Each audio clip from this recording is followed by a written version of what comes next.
This former Apollo 14 astronaut, Dr. Edgar Mitchell, was on a radio show over in England, and he says that for 6 decades the government's been covering up the fact that aliens do exist. Guess who's joining us on the phone? Dr. Mitchell, good morning to you. Good morning. Dr. Mitchell, you've walked on the moon, you've done so much, you've had a fantastic career. How long have you known that we've had contact with aliens? Well, the rumor, see, I grew up in Roswell, where the so-called Roswell incident took place. So the local lore I've known for 60 years. Mm-hmm. But, however, as a result of my astronaut experience, some of the old-timers, I call them the old-timers. I've never had a first-hand experience. I mean, I've never seen the UFO. But some of the old-timers of that period who were hushed up thought I would be credible, and they wanted to pass on their story before they passed on. So I was contacted, and I was told their stories many years ago. Okay, Edgar, who are the people who told you there were aliens, and how would they know? Well, because some of the people, I'm not going to give names, because some of the people were just locals involved in the so-called Roswell crash when that happened, and also my folks were ranchers in that area, and we knew all the ranch people. So people who saw something. Beg your pardon?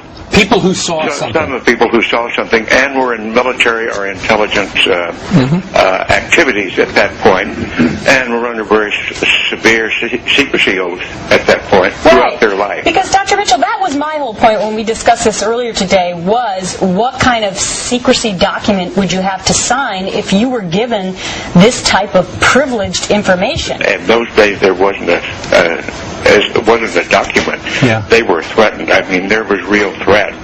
You're not going to talk about this. What, from the government threatening? Yeah, right. Now, let me ask you, you said that these creatures are small, with big heads and big eyes? We don't know that. I don't know that personally. I haven't seen them. But is that what they told you? Is that what your sources told you? That's what the lore is. I mean, the normal... But who told you about the lure?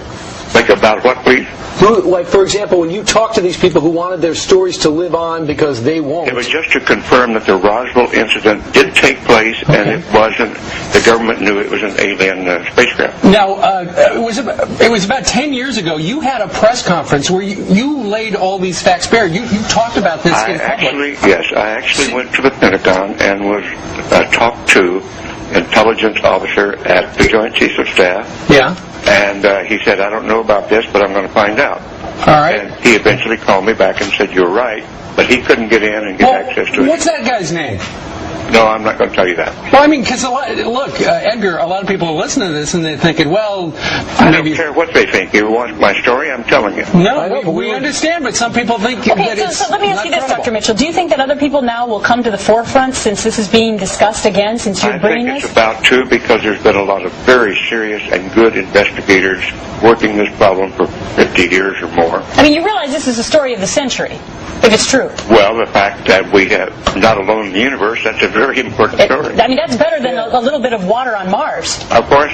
Yeah, absolutely. And let me tell you, it beats water on Mars, and the fact that these little creatures are nice and smarter than us is it bigger news. Dr. Edgar Mitchell, we thank you very much for joining us on the phone to try to straighten things out, and we thank you for getting up early this morning down there in Florida. One more thing. It got mixed up that this had to do with NASA. It doesn't have anything to do with NASA. Okay, just other sources. Clarification. All right, thank you, sir. All right, straight ahead, Kinky Friedman.